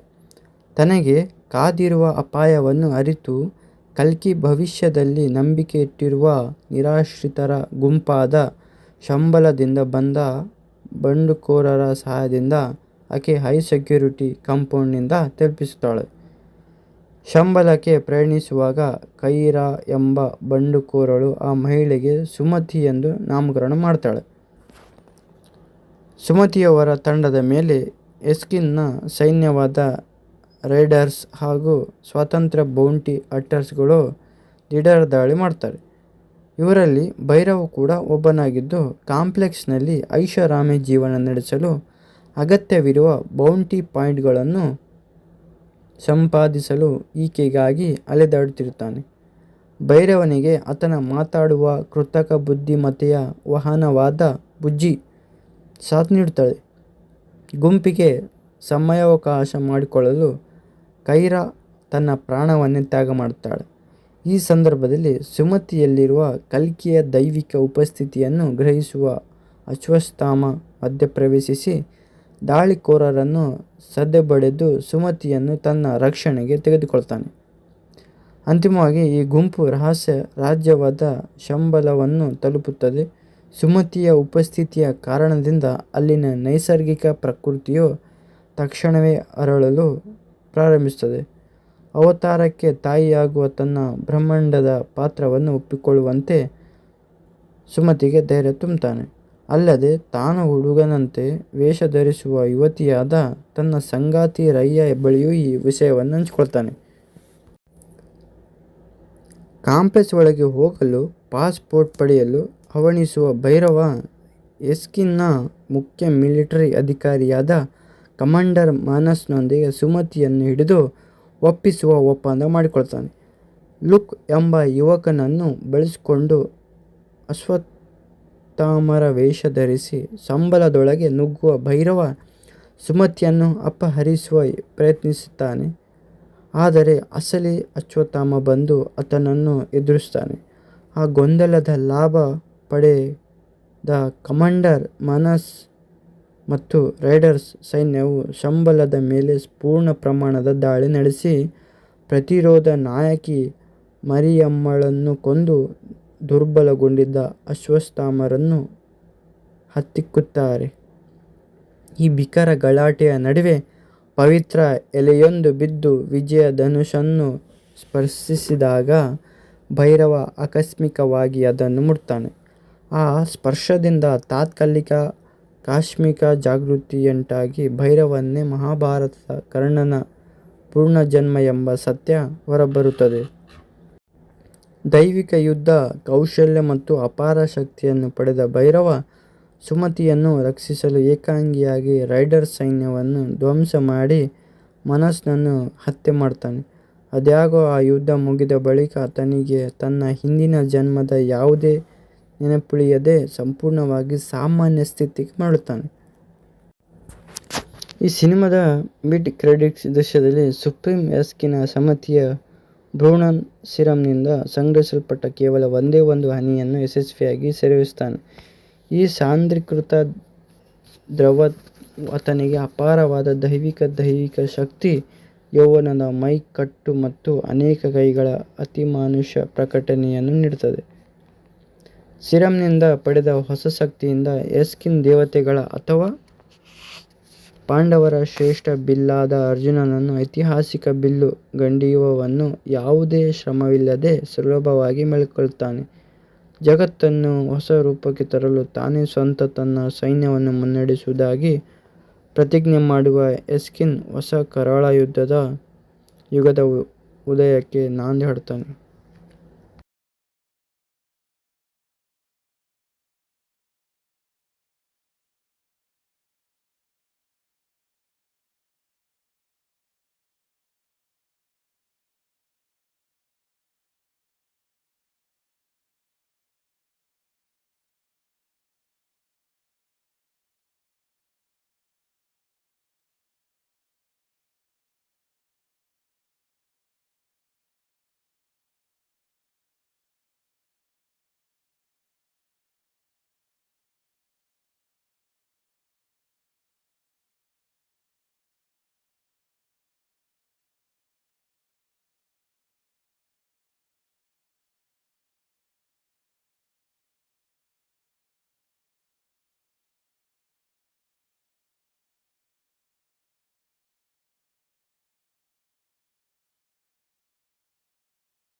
ಎಲ್ಲ ಅಡೆತಡೆಗಳನ್ನು ಮೀರಿ ನಿಗದಿತ ಸಮಯಕ್ಕಿಂತ ಒಂದು ವರ್ಷ ತಡವಾಗಿ ಅಂದರೆ 2021ರ ಮಧ್ಯಭಾಗದಲ್ಲಿ ಇದರ ಕ್ಯಾಮ್ರಾ ರೋಲ್ ಆಯಿತು. ದೇಶದ ಪ್ರತಿಷ್ಠಿತ ರಾಮೋಜಿ ಫಿಲ್ಮ್ ಸಿಟಿ ಸೇರಿದಂತೆ ಹಲವು ವಿಭಿನ್ನ ಸೆಟ್ಗಳಲ್ಲಿ ಸತತ 3 ವರ್ಷಗಳ ಕಾಲ ಹಗಲಿರುಳು ಶ್ರಮಿಸಿ 2024ರ ಮೇ ತಿಂಗಳ ಒಳಗೆ ಇದರ ಸಂಪೂರ್ಣ ಶೂಟಿಂಗನ್ನು ಯಶಸ್ವಿಯಾಗಿ ಮುಗಿಸಲಾಯಿತು. ಇದರ ಅಸಲಿ ಹೆಸರು ಆಮೇಲೆ ಹೊರಬಂತು. ಇನ್ನು ಈ ಅದ್ಭುತ ಲೋಕವನ್ನು ಪ್ರೇಕ್ಷಕರ ಕಣ್ಣಿದ್ದಂತೆ ತೋರಿಸಲು ಹಿಂದಿ ಸ್ಕ್ರೀನ್ ದೊಡ್ಡ ಪ್ರತಿಭೆಗಳೇ ಕೆಲಸ ಮಾಡಿದ್ದಾರೆ. ಮಂತ್ರಮುಗ್ಧಗೊಳಿಸುವ ಹಿನ್ನೆಲೆ ಸಂಗೀತ, ಕಣ್ಣಿಗೆ ತಂಪು ನೀಡುವ ಕ್ಯಾಮ್ರಾ ಕೋನ್ಗಳು ಮತ್ತು ಕಥೆಗೆ ಜೀವ ತುಂಬುವ ನಿಖರವಾದ ಕತ್ತರಿ ಪ್ರಯೋಗ ಅಂದರೆ ಎಡಿಟಿಂಗ್ ಈ ಸಿನಿಮಾದ ನಿಜವಾದ ಶಕ್ತಿ ಎನ್ನಬಹುದು. ಮೂಲತಃ ಈ ಚಿತ್ರವನ್ನು 2024ರ ಮೇ ಆರಂಭದಲ್ಲೇ ತೆರೆಗೆ ಬರಲು ಸಿದ್ಧತೆ ನಡೆದಿತ್ತು. ಆದರೆ ಪೋಸ್ಟ್ ಪ್ರೊಡಕ್ಷನ್ ಮತ್ತು ಗ್ರಾಫಿಕ್ಸ್ ಕೆಲಸಗಳು ಅತ್ಯಂತ ಪೂರ್ಣವಾಗಿ ಮೂಡಿ ಬರಬೇಕು ಎಂಬ ಕಾರಣಕ್ಕೆ ರಿಲೀಸ್ ದಿನಾಂಕವನ್ನು ಕೊಂಚ ಮುಂದೂಡಲಾಯಿತು. ಅಂತಿಮವಾಗಿ ಅದೇ ವರ್ಷದ ಜೂನ್ ಕೊನೆಯ ವಾರದಲ್ಲಿ ಸ್ಟ್ಯಾಂಡರ್ಡ್ 3D ಮತ್ತು ಐಮ್ಯಾಕ್ಸ್ ರೂಪದಲ್ಲಿ ಪ್ರಪಂಚದಾದ್ಯಂತ ಬಿಡುಗಡೆಯಾಗಿ ಭರ್ಜರಿ ಸೌಂಡ್ ಮಾಡಿತು. ಚಿತ್ರ ನೋಡಿದ ಪ್ರತಿಯೊಬ್ಬರು ನಿರ್ದೇಶಕರ ಕಲ್ಪನಾ ಶಕ್ತಿ, ಸ್ಕ್ರೀನ್ ಪ್ಲೇ, ಅದ್ಭುತ ಗ್ರಾಫಿಕ್ಸ್ ಮತ್ತು ಮುಖ್ಯವಾಗಿ ಹಿರಿಯ ನಟರೊಬ್ಬರ ಅದ್ಭುತ ನಟನೆಯನ್ನು ಮನಸಾರೆ ಕೊಂಡಿದ್ದಾರೆ. ಭಾರತೀಯ ಸಿನಿಮಾ ರಂಗದ ಇದುವರೆಗಿನ ಹಿಸ್ಟರಿಯಲ್ಲಿ ಅತ್ಯಂತ ಬೃಹತ್ ಬಜೆಟ್ ಅಂದರೆ ಬರೋಬ್ಬರಿ 600 ಕೋಟಿ ರೂಪಾಯಿಗೂ ಅಧಿಕ ಹಣವನ್ನು ಖರ್ಚು ಮಾಡಿ ಈ ದೃಶ್ಯ ಕಾವ್ಯವನ್ನು ನಿರ್ಮಿಸಲಾಯಿತು. ಬಾಕ್ಸ್ ಆಫೀಸ್ನಲ್ಲಿ ಸುನಾಮಿ ಎಬ್ಬಿಸಿದ ಈ ಸಿನಿಮಾ ಜಾಗತಿಕ ಮಾರುಕಟ್ಟೆಯಲ್ಲಿ ಸಲೀಸಾಗಿ 1100 ಕೋಟಿ ರೂಪಾಯಿಗಳಿಗೂ ಹೆಚ್ಚು ಕಲೆಕ್ಷನ್ ಮಾಡಿ ಹೊಸ ದಾಖಲೆ ಬರೆಯಿತು. 2024ರ ಸಾಲಿನಲ್ಲಿ ಅತಿ ಹೆಚ್ಚು ಹಣ ಗಳಿಸಿದ ಸಿನಿಮಾಗಳ ಸಾಲಿನಲ್ಲಿ ಮುಂಚೂಣಿಯಲ್ಲಿ ನಿಲ್ಲುವುದರ ಜೊತೆಗೆ ಸಾರ್ವಕಾಲಿಕ ಟಾಪ್ ಚಿತ್ರಗಳ ಪಟ್ಟಿಯಲ್ಲಿ ಸ್ಥಾನ ಪಡೆದು ತೆಲಂಗಾಣದ ಪ್ರತಿಷ್ಠಿತ ಗದ್ದರ್ ಪ್ರಶಸ್ತಿ ಸೇರಿದಂತೆ ಹಲವು ಗೌರವಗಳನ್ನು ಚಾಚಿಕೊಂಡಿತು. ಇಲ್ಲಿ ಕಲ್ಕಿ ಸಿನಿಮಾದ ಅಸಲಿ ಕಥೆಯ ಆರಂಭ ಎಲ್ಲಿಂದ ಆಗುತ್ತೆ ಅಂದರೆ, ಮಹಾಭಾರತ ಶಾಪಕ್ಕೂ ಕಲಿಯುಗದ ಕಥೆಗೂ ಇರುವ ನಂಟೇನು ಎಂಬುದನ್ನು ಈ ವಿಡಿಯೋದಲ್ಲಿ ಸಂಪೂರ್ಣವಾಗಿ ನೋಡೋಣ ಬನ್ನಿ. ಕುರುಕ್ಷೇತ್ರ ಯುದ್ಧ ಮುಗಿದ ಬಳಿಕ ಪಾಂಡವರ ಶವವನ್ನು ಸಂಪೂರ್ಣವಾಗಿ ನಾಶ ಮಾಡಬೇಕು ಎಂಬ ದುಷ್ಟ ಉದ್ದೇಶದಿಂದ ಅಶ್ವತ್ಥಾಮ ಉತ್ತರೆಯ ಗರ್ಭದಲ್ಲಿರುವ ಮಗುವಿನ ಮೇಲೆ ಬ್ರಹ್ಮಾಸ್ತ್ರವನ್ನು ಪ್ರಯೋಗಿಸ್ತಾನೆ. ಆ ಆಕ್ರಮಿ ಕೃತ್ಯಕ್ಕೆ ಕೋಪಗೊಳ್ಳುವ ಶ್ರೀಕೃಷ್ಣನು ಅಶ್ವತ್ಥಾಮನಿಗೆ ಎಂದಿಗೂ ಸಾಯದಂತೆ ನೋವಿನಿಂದ ಕೂಡಿದ ಅಮರತ್ವದ ಪೇನ್ಫುಲ್ ಇಮ್ಮರ್ಟಲಿಟಿ ಶಾಪವನ್ನು ನೀಡ್ತಾನೆ. ಅಷ್ಟೇ ಅಲ್ಲದೆ ವಿಷ್ಣುವಿನ ಅಂತಿಮ ಅವತಾರವಾದ ಕಲ್ಕಿಯ ತಾಯಿಯನ್ನು ರಕ್ಷಿಸುವ ಮೂಲಕ ತನ್ನ ಪಾಪವನ್ನು ತೊಳೆಯಲು ಆತ ಬರೋಬ್ಬರಿ 6000 ವರ್ಷಗಳ ಕಾಲ ಭೂಮಿಯ ಮೇಲೆ ಅಲೆಯಬೇಕು ಎಂದು ಶಾಪ ವಿಧಿಸ್ತಾನೆ. ಶಾಪದ ಬಳಿಕ ಸರಿಯಾಗಿ 6000 ವರ್ಷಗಳು ಕಳೆದು ಅಂದರೆ 2898ನೇ ಇಸ್ವಿಯಲ್ಲಿ ಭೂಮಿಯು ಸಂಪೂರ್ಣವಾಗಿ ಹಾಳಾಗಿ ನಿರ್ಜನ ಮರುಭೂಮಿಯಾಗಿ ತಾಗಿರುತ್ತದೆ. ಇಡೀ ಭೂಮಿಯಲ್ಲಿ ಮಾನವ ಕುಲ ಉಳಿದುಕೊಂಡಿರುವ ಕೊನೆಯ ಭದ್ರಕೋಟೆಯಾಗಿ ಐತಿಹಾಸಿಕ ಕಾಶಿನಗರ ಮಾತ್ರ ಬಾಕಿ ಇರುತ್ತದೆ. ಈ ಕಾಶಿನಗರವನ್ನು ಸುಪ್ರೀಂ ಎಸ್ಕಿನ್ ಎಂಬ ಸರ್ವಾಧಿಕಾರಿ ದೇವರು ರಾಜನು ಕಠಿಣವಾಗಿ ಆಳುತ್ತಿರುತ್ತಾನೆ. ಕಾಶಿನಗರದ ಮೇಲ್ಭಾಗದಲ್ಲಿ ತೇಲಾಡುವ ಅತ್ಯಂತ ಆಧುನಿಕ ತಂತ್ರಜ್ಞಾನ ಹೊಂದಿರುವ ತಲೆಕೆಳಗಾದ ಪಿರಮಿಡ್ ಆಕಾರದ ಕಾಂಪ್ಲೆಕ್ಸ್ ಎಂಬ ಭವ್ಯ ಪ್ರದೇಶದಲ್ಲಿ ಕೇವಲ ಶ್ರೀಮಂತರು ಮಾತ್ರ ವಾಸಿಸುತ್ತಿರುತ್ತಾರೆ. ಎಸ್ಕಿನ್ಗೆ ಸಂಪೂರ್ಣ ಅಮರತ್ವವನ್ನು ಪಡೆದುಕೊಳ್ಳಲು ಬೇಕಾದ ಜೀವಿತಾವಧಿಯನ್ನು ವಿಸ್ತರಿಸುವ ಸಿರಮ್ ಅನ್ನು ತಯಾರಿಸಲು ಹೊರವಲಯದ ಬಡ ಮತ್ತು ಫಲವತ್ತಾದ ಮಹಿಳೆಯರನ್ನು ಪ್ರಾಜೆಕ್ಟ್ ಕೆ ಎಂಬ ರಹಸ್ಯ ಪ್ರಯೋಗಾಲಯಕ್ಕಾಗಿ ವ್ಯವಸ್ಥಿತವಾಗಿ ಅಪಹರಿಸಲಾಗುತ್ತದೆ. ಆದರೆ ಈ ಮಾರಕ ಪ್ರಯೋಗಕ್ಕೆ ಒಳಗಾಗುವ ಯಾವೊಬ್ಬ ವ್ಯಕ್ತಿಯೂ 150 ದಿನಗಳ ಮಿತಿಯನ್ನು ದಾಟಿ ಬದುಕುಳಿದಿರುವುದಿಲ್ಲ. ಪ್ರಯೋಗಾಲಯದಲ್ಲಿ ಸೆರೆಯಾಗಿದ್ದ 80 ಎಂಬ ಗರ್ಭಿಣಿ ಮಹಿಳೆಯು ತನ್ನ ಗರ್ಭಧಾರಣೆಯ 150 ದಿನಗಳ ಮೈಲಿಗಲ್ಲನ್ನು ಯಶಸ್ವಿಯಾಗಿ ತಲುಪುತ್ತಾಳೆ.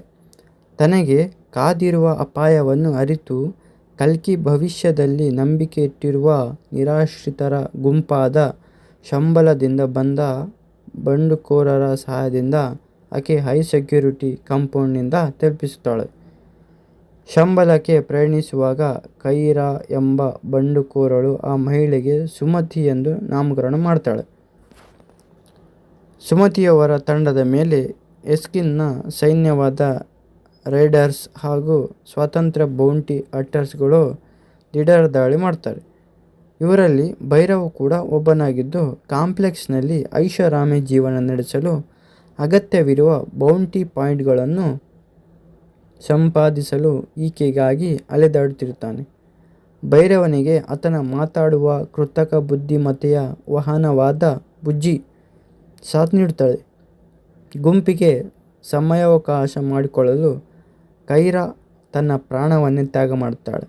ಈ ಸಂದರ್ಭದಲ್ಲಿ ಸುಮತಿಯಲ್ಲಿರುವ ಕಲ್ಕಿಯ ದೈವಿಕ ಉಪಸ್ಥಿತಿಯನ್ನು ಗ್ರಹಿಸುವ ಅಶ್ವತ್ಥಾಮ ಮಧ್ಯಪ್ರವೇಶಿಸಿ ದಾಳಿಕೋರರನ್ನು ಸದೆಬಡೆದು ಸುಮತಿಯನ್ನು ತನ್ನ ರಕ್ಷಣೆಗೆ ತೆಗೆದುಕೊಳ್ತಾನೆ. ಅಂತಿಮವಾಗಿ ಈ ಗುಂಪು ರಹಸ್ಯ ರಾಜ್ಯವಾದ ಶಂಬಲವನ್ನು ತಲುಪುತ್ತದೆ. ಸುಮತಿಯ ಉಪಸ್ಥಿತಿಯ ಕಾರಣದಿಂದ ಅಲ್ಲಿನ ನೈಸರ್ಗಿಕ ಪ್ರಕೃತಿಯು ತಕ್ಷಣವೇ ಅರಳಲು ಪ್ರಾರಂಭಿಸುತ್ತದೆ.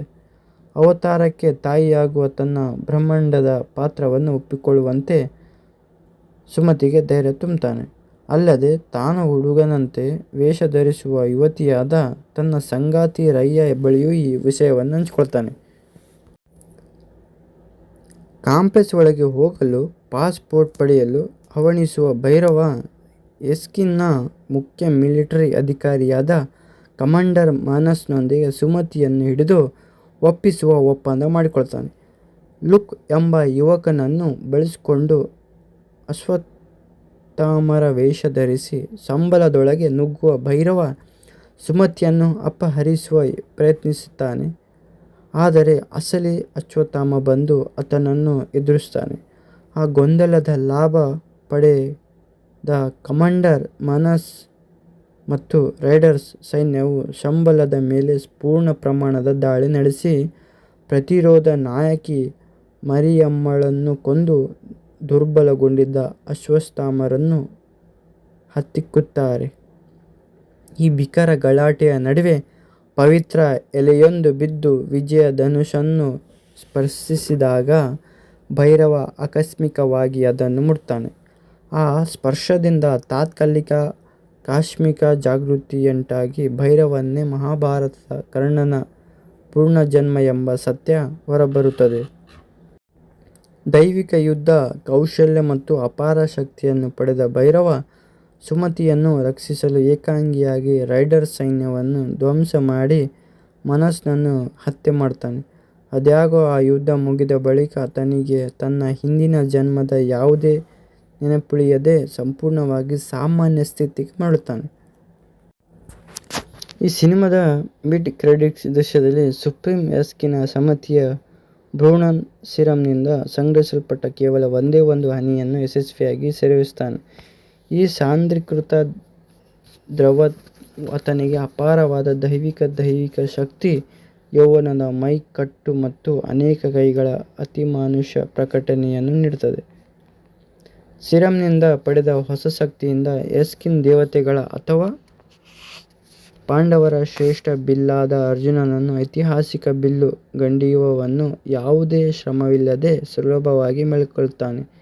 ಜಗತ್ತನ್ನು ಹೊಸ ರೂಪಕ್ಕೆ ತರಲು ತಾನೇ ಸ್ವತಃ ತನ್ನ ಸೈನ್ಯವನ್ನು ಮುನ್ನಡೆಸುವುದಾಗಿ ಪ್ರತಿಜ್ಞೆ ಮಾಡುವ ಎಸ್ಕಿನ್ ಹೊಸ ಕರಾಳ ಯುಗದ ಉದಯಕ್ಕೆ ನಾಂದಿ ಹಾಡುತ್ತಾನೆ.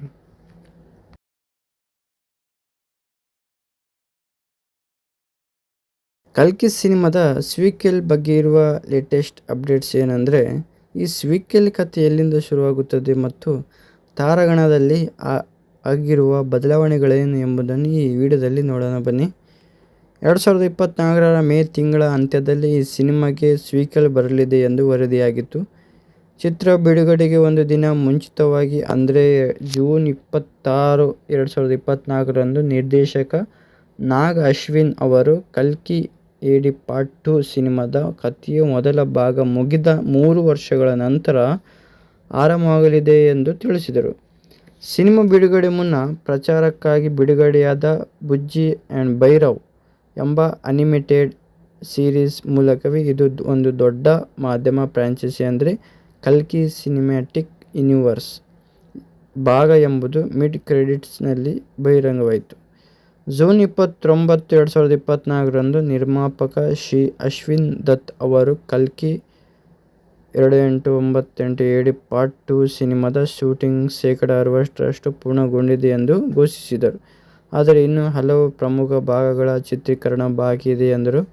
ಇದರ ಬೆನ್ನಲ್ಲೇ 2025 ಸೆಪ್ಟೆಂಬರ್ 18 ನಿರ್ಮಾಪಕರು ಅಧಿಕೃತವಾಗಿ ದೀಪಿಕಾ ಪಡುಕೋಣೆ ಅವರು ಕೆಲವು ಬಹಿರಂಗಪಡಿಸುವ ಕಾರಣಗಳಿಂದ ಸೀಕ್ವೆಲ್ನಿಂದ ಹೊರ ನಡೆಸಿದ್ದಾರೆ ಎಂದು ಪ್ರಕಟಿಸಿದರು.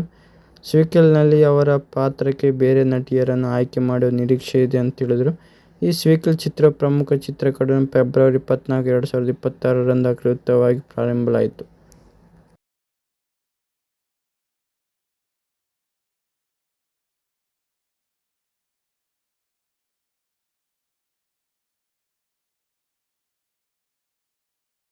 ಸಿನಿಮಾ ತೆರೆಗೆ ಬರುವ ಹಿಂದೆ ಅದೆಷ್ಟೋ ಸವಾಲುಗಳನ್ನು ಮತ್ತು ರೋಚಕ ಹಾದಿ ಇತ್ತು. ಆ ಸಿನಿಮಾದ ಮೇಕೋವರ್ ಮತ್ತು ಬಾಕ್ಸ್ ಆಫೀಸ್ ಹಿಸ್ಟ್ರಿಯ ಸಂಪೂರ್ಣ ನೋಟ ಇಲ್ಲಿ ನೋಡೋಣ. ಈ ಬ್ರಹ್ಮಾಂಡದ ಸೃಷ್ಟಿಗೆ ಅಡಿಪಾಯ ಹಾಕಿದ್ದು ಫೆಬ್ರವರಿ 2020ರಲ್ಲಿ. ಆರಂಭದಲ್ಲಿ ಯಾರಿಗೂ ಪರಿಚಯವಿಲ್ಲದಂತೆ ಈ ಚಿತ್ರಕ್ಕೆ ಒಂದು ರಹಸ್ಯ ಹೆಸರನ್ನು ಇಟ್ಕೊಂಡು ಕೆಲಸ ಆರಂಭಿಸಲಾಯಿತು. ಆದರೆ ಅದೇ ಸಮಯದಲ್ಲಿ ಜಗತ್ತನ್ನು ಕಾಡಿದ ಮಹಾಕಾರಿ ಕೋವಿಡ್ ಕಾರಣದಿಂದಾಗಿ ಚಿತ್ರತಂಡದ ಪ್ಲಾನ್ ತಲೆಕೆಳಗಾಯಿತು. ಎಲ್ಲ ಅಡೆತಡೆಗಳನ್ನು ಮೀರಿ ನಿಗದಿತ ಸಮಯಕ್ಕಿಂತ 1 ವರ್ಷ ತಡವಾಗಿ ಅಂದರೆ 2021ರ ಮಧ್ಯಭಾಗದಲ್ಲಿ ಇದರ ಕ್ಯಾಮ್ರಾ ರೋಲ್ ಆಯಿತು. ದೇಶದ ಪ್ರತಿಷ್ಠಿತ ರಾಮೋಜಿ ಫಿಲ್ಮ್ ಸಿಟಿ ಸೇರಿದಂತೆ ಹಲವು ವಿಭಿನ್ನ ಸೆಟ್ಗಳಲ್ಲಿ ಸತತ 3 ವರ್ಷಗಳ ಕಾಲ ಹಗಲಿರುಳು ಶ್ರಮಿಸಿ 2024ರ ಮೇ ತಿಂಗಳ ಒಳಗೆ ಇದರ ಸಂಪೂರ್ಣ ಶೂಟಿಂಗನ್ನು ಯಶಸ್ವಿಯಾಗಿ ಮುಗಿಸಲಾಯಿತು. ಇದರ ಅಸಲಿ ಹೆಸರು ಆಮೇಲೆ ಹೊರಬಂತು. ಇನ್ನು ಈ ಅದ್ಭುತ ಲೋಕವನ್ನು ಪ್ರೇಕ್ಷಕರ ಕಣ್ಣಿದಂತೆ ತೋರಿಸಲು ಹಿಂದಿ ಸ್ಕ್ರೀನ್ ದೊಡ್ಡ ಪ್ರತಿಭೆಗಳೇ ಕೆಲಸ ಮಾಡಿದ್ದಾರೆ.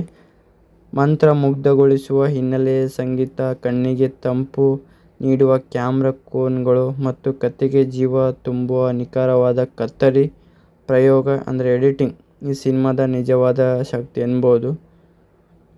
ಮೂಲತಃ ಈ ಚಿತ್ರವನ್ನು 2024ರ ಮೇ ಆರಂಭದಲ್ಲೇ ತೆರೆಗೆ ಬರಲು ಸಿದ್ಧತೆ ನಡೆದಿತ್ತು. ಆದರೆ ಪೋಸ್ಟ್ ಪ್ರೊಡಕ್ಷನ್ ಮತ್ತು ಗ್ರಾಫಿಕ್ಸ್ ಕೆಲಸಗಳು ಅತ್ಯಂತ ಪೂರ್ಣವಾಗಿ ಮೂಡಿ ಬರಬೇಕು ಎಂಬ ಕಾರಣಕ್ಕೆ ರಿಲೀಸ್ ದಿನಾಂಕವನ್ನು ಕೊಂಚ ಮುಂದೂಡಲಾಯಿತು. ಅಂತಿಮವಾಗಿ ಅದೇ ವರ್ಷದ ಜೂನ್ ಕೊನೆಯ ವಾರದಲ್ಲಿ ಸ್ಟ್ಯಾಂಡರ್ಡ್ 3D ಮತ್ತು ಐಮ್ಯಾಕ್ಸ್ ರೂಪದಲ್ಲಿ ಪ್ರಪಂಚದಾದ್ಯಂತ ಬಿಡುಗಡೆಯಾಗಿ ಭರ್ಜರಿ ಸೌಂಡ್ ಮಾಡಿತು. ಚಿತ್ರ ನೋಡಿದ ಪ್ರತಿಯೊಬ್ಬರು ನಿರ್ದೇಶಕರ ಕಲ್ಪನಾ ಶಕ್ತಿ, ಸ್ಕ್ರೀನ್ ಪ್ಲೇ, ಅದ್ಭುತ ಗ್ರಾಫಿಕ್ಸ್ ಮತ್ತು ಮುಖ್ಯವಾಗಿ ಹಿರಿಯ ನಟರೊಬ್ಬರ ಅದ್ಭುತ ನಟನೆಯನ್ನು ಮನಸಾರೆ ಕೊಂಡಿದ್ದಾರೆ. ಭಾರತೀಯ ಸಿನಿಮಾ ರಂಗದ ಇದುವರೆಗಿನ ಹಿಸ್ಟ್ರಿಯಲ್ಲಿ ಅತ್ಯಂತ ಬೃಹತ್ ಬಜೆಟ್ ಅಂದರೆ ಬರೋಬ್ಬರಿ 600 ಕೋಟಿ ರೂಪಾಯಿಗೂ ಅಧಿಕ ಹಣವನ್ನು ಖರ್ಚು ಮಾಡಿ ಈ ದೃಶ್ಯ ಕಾವ್ಯವನ್ನು ನಿರ್ಮಿಸಲಾಯಿತು. ಬಾಕ್ಸ್ ಆಫೀಸ್ನಲ್ಲಿ ಸುನಾಮಿ ಎಬ್ಬಿಸಿದ ಈ ಸಿನಿಮಾ ಜಾಗತಿಕ ಮಾರುಕಟ್ಟೆಯಲ್ಲಿ ಸಲೀಸಾಗಿ 1100 ಕೋಟಿ ರೂಪಾಯಿಗಳಿಗೂ ಹೆಚ್ಚು ಕಲೆಕ್ಷನ್ ಮಾಡಿ ಹೊಸ ದಾಖಲೆ ಬರೆಯಿತು. 2024ರ ಸಾಲಿನಲ್ಲಿ ಅತಿ ಹೆಚ್ಚು ಹಣ ಗಳಿಸಿದ ಸಿನಿಮಾಗಳ ಸಾಲಿನಲ್ಲಿ ಮುಂಚೂಣಿಯಲ್ಲಿ ನಿಲ್ಲುವುದರ ಜೊತೆಗೆ ಸಾರ್ವಕಾಲಿಕ ಟಾಪ್ ಚಿತ್ರಗಳ ಪಟ್ಟಿಯಲ್ಲಿ ಸ್ಥಾನ ಪಡೆದು ತೆಲಂಗಾಣದ ಪ್ರತಿಷ್ಠಿತ ಗದ್ದರ್ ಪ್ರಶಸ್ತಿ ಸೇರಿದಂತೆ ಹಲವು ಗೌರವಗಳನ್ನು ಚಾಚಿಕೊಂಡಿತು. ಇಲ್ಲಿ ಕಲ್ಕಿ ಸಿನಿಮಾದ ಅಸಲಿ ಕಥೆಯ ಆರಂಭ ಎಲ್ಲಿಂದ ಆಗುತ್ತೆ ಅಂದರೆ ಮಹಾಭಾರತ ಶಾಪಕ್ಕೂ ಕಲಿಯುಗದ ಕಥೆಗೂ ಇರುವ ನಂಟೇನು ಎಂಬುದನ್ನು ಈ ವಿಡಿಯೋದಲ್ಲಿ ಸಂಪೂರ್ಣವಾಗಿ ನೋಡೋಣ ಬನ್ನಿ.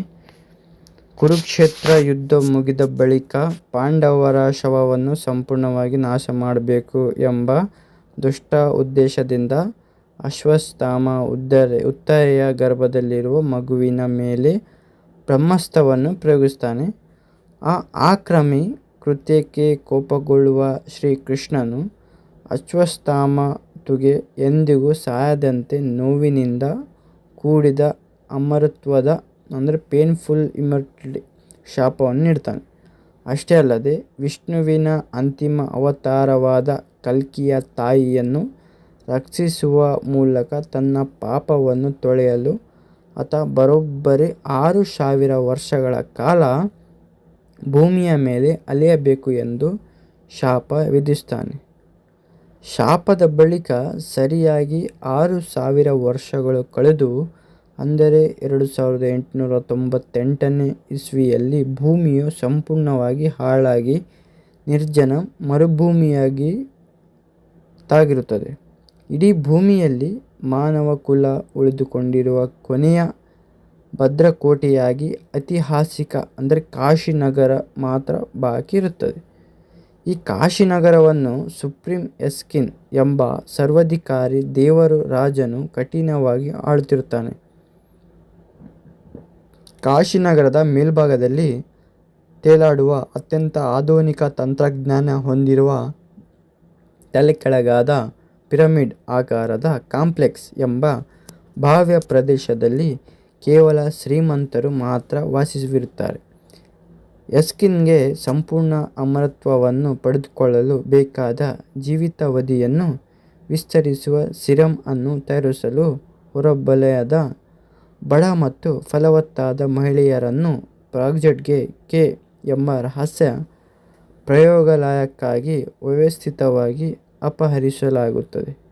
ಆದರೆ ಈ ಮಾರಕ ಪ್ರಯೋಗಕ್ಕೆ ಒಳಗಾಗುವ ಯಾವೊಬ್ಬ ವ್ಯಕ್ತಿಯೂ 150 ದಿನಗಳ ಮಿತಿಯನ್ನು ದಾಟಿ ಬದುಕುಳಿದಿರುವುದಿಲ್ಲ.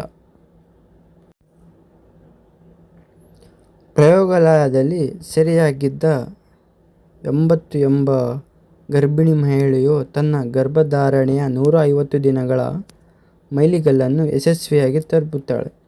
ತನಗೆ ಕಾದಿರುವ ಅಪಾಯವನ್ನು ಅರಿತು ಕಲ್ಕಿ ಭವಿಷ್ಯದಲ್ಲಿ ನಂಬಿಕೆ ಇಟ್ಟಿರುವ ನಿರಾಶ್ರಿತರ ಗುಂಪಾದ ಶಂಬಲದಿಂದ ಬಂದ ಬಂಡುಕೋರರ ಸಹಾಯದಿಂದ ಆಕೆ ಹೈ ಸೆಕ್ಯೂರಿಟಿ ಕಾಂಪೌಂಡ್ನಿಂದ ತಪ್ಪಿಸುತ್ತಾಳೆ. ಶಂಬಲಕ್ಕೆ ಪ್ರಯಾಣಿಸುವಾಗ ಕೈರಾ ಎಂಬ ಬಂಡುಕೋರಳು ಆ ಮಹಿಳೆಗೆ ಸುಮತಿ ಎಂದು ನಾಮಕರಣ ಮಾಡ್ತಾಳೆ. ಸುಮತಿಯವರ ತಂಡದ ಮೇಲೆ ಎಸ್ಕಿನ್ನ ಸೈನ್ಯವಾದ ರೈಡರ್ಸ್ ಹಾಗೂ ಸ್ವಾತಂತ್ರ್ಯ ಬೌಂಟಿ ಹಂಟರ್ಸ್ಗಳು ದಿಢೀರ್ ದಾಳಿ ಮಾಡ್ತಾರೆ. ಇವರಲ್ಲಿ ಭೈರವ್ ಕೂಡ ಒಬ್ಬನಾಗಿದ್ದು, ಕಾಂಪ್ಲೆಕ್ಸ್ನಲ್ಲಿ ಐಷಾರಾಮಿ ಜೀವನ ನಡೆಸಲು ಅಗತ್ಯವಿರುವ ಬೌಂಟಿ ಪಾಯಿಂಟ್ಗಳನ್ನು ಸಂಪಾದಿಸಲು ಈಕೆಗಾಗಿ ಅಲೆದಾಡುತ್ತಿರುತ್ತಾನೆ. ಭೈರವನಿಗೆ ಆತನ ಮಾತಾಡುವ ಕೃತಕ ಬುದ್ಧಿಮತ್ತೆಯ ವಾಹನವಾದ ಬುಜ್ಜಿ ಸಾಥ್ ನೀಡುತ್ತಾಳೆ. ಗುಂಪಿಗೆ ಸಮಯಾವಕಾಶ ಮಾಡಿಕೊಳ್ಳಲು ಕೈರಾ ತನ್ನ ಪ್ರಾಣವನ್ನೇ ತ್ಯಾಗ ಮಾಡುತ್ತಾಳೆ. ಈ ಸಂದರ್ಭದಲ್ಲಿ ಸುಮತಿಯಲ್ಲಿರುವ ಕಲ್ಕಿಯ ದೈವಿಕ ಉಪಸ್ಥಿತಿಯನ್ನು ಗ್ರಹಿಸುವ ಅಶ್ವತ್ಥಾಮ ಮಧ್ಯಪ್ರವೇಶಿಸಿ ದಾಳಿಕೋರರನ್ನು ಸದೆಬಡೆದು ಸುಮತಿಯನ್ನು ತನ್ನ ರಕ್ಷಣೆಗೆ ತೆಗೆದುಕೊಳ್ತಾನೆ. ಅಂತಿಮವಾಗಿ ಈ ಗುಂಪು ರಹಸ್ಯ ರಾಜ್ಯವಾದ ಶಂಬಲವನ್ನು ತಲುಪುತ್ತದೆ. ಸುಮತಿಯ ಉಪಸ್ಥಿತಿಯ ಕಾರಣದಿಂದ ಅಲ್ಲಿನ ನೈಸರ್ಗಿಕ ಪ್ರಕೃತಿಯು ತಕ್ಷಣವೇ ಅರಳಲು ಪ್ರಾರಂಭಿಸುತ್ತದೆ. ಅವತಾರಕ್ಕೆ ತಾಯಿಯಾಗುವ ತನ್ನ ಬ್ರಹ್ಮಾಂಡದ ಪಾತ್ರವನ್ನು ಒಪ್ಪಿಕೊಳ್ಳುವಂತೆ ಸುಮತಿಗೆ ಧೈರ್ಯ ತುಂಬುತ್ತಾನೆ. ಅಲ್ಲದೆ ತಾನು ಹುಡುಗನಂತೆ ವೇಷ ಧರಿಸುವ ಯುವತಿಯಾದ ತನ್ನ ಸಂಗಾತಿ ರಯ್ಯ ಬಳಿಯೂ ಈ ವಿಷಯವನ್ನು ಹಂಚಿಕೊಳ್ತಾನೆ. ಕಾಂಪ್ಲೆಕ್ಸ್ ಒಳಗೆ ಹೋಗಲು ಪಾಸ್ಪೋರ್ಟ್ ಪಡೆಯಲು ಹವಣಿಸುವ ಭೈರವ ಎಸ್ಕಿನ್ನ ಮುಖ್ಯ ಮಿಲಿಟರಿ ಅಧಿಕಾರಿಯಾದ ಕಮಾಂಡರ್ ಮಾನಸ್ನೊಂದಿಗೆ ಸುಮತಿಯನ್ನು ಹಿಡಿದು ಒಪ್ಪಿಸುವ ಒಪ್ಪಂದ ಮಾಡಿಕೊಳ್ತಾನೆ. ಲುಕ್ ಎಂಬ ಯುವಕನನ್ನು ಬಳಸಿಕೊಂಡು ಅಶ್ವತ್ಥಾಮರ ವೇಷ ಧರಿಸಿ ಸಂಬಲದೊಳಗೆ ನುಗ್ಗುವ ಭೈರವ ಸುಮತಿಯನ್ನು ಅಪಹರಿಸುವ ಪ್ರಯತ್ನಿಸುತ್ತಾನೆ. ಆದರೆ ಅಸಲಿ ಅಶ್ವತ್ಥಾಮ ಬಂದು ಆತನನ್ನು ಎದುರಿಸ್ತಾನೆ.